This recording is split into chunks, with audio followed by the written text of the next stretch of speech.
నశించిపోతున్న నీ గ్రామంలో ఉన్న వారి దగ్గరికి వెళ్ళి వారికి యేసుప్రభువును పరిచయం చేసి ఆయన నిజమైన దేవుడు అని చెప్పి నీ పాపముల కొరకు నా పాపముల కొరకు ఆయనే బలైపోయాడు, నువ్వు నమ్ముకున్న దేవుడు గాని నువ్వు నమ్ముకున్న దేవత గాని నీ పాపముల కొరకు చనిపోయినట్లుగా నువ్వు నాకు చెప్పగలవా, చూపించగలవా అని అడగండి. యేసుప్రభు యొక్క ప్రేమను, ఆయన త్యాగాన్ని పరిచయం చేయండి చాలు. ఆయన ఎంతగా ప్రేమిస్తున్నాడో చెప్పండి. వ్యభిచారం చేస్తున్న స్త్రీ ఉంది, నేను పాపం పని చేస్తున్నాను కదా, మీ చర్చికి రాస్తే దేవుడు నన్ను క్షమిస్తానని అడుగుతుంది.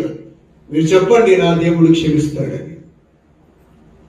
దొంగడు అడుగుతాడు, దేవుడు నన్ను క్షమిస్తాడా? మీరు చెప్పండి, దొంగవాణ్ణి సైతము నా దేవుడు క్షమిస్తాడు.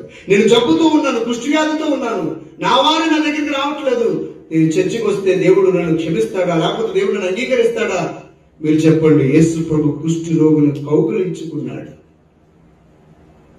ఆయన ప్రేమను చెప్పండి, ఆయన త్యాగాన్ని చెప్పండి, ఆయన మరలా తిరిగి వస్తున్నాడని చెప్పండి. అదే సువార్త.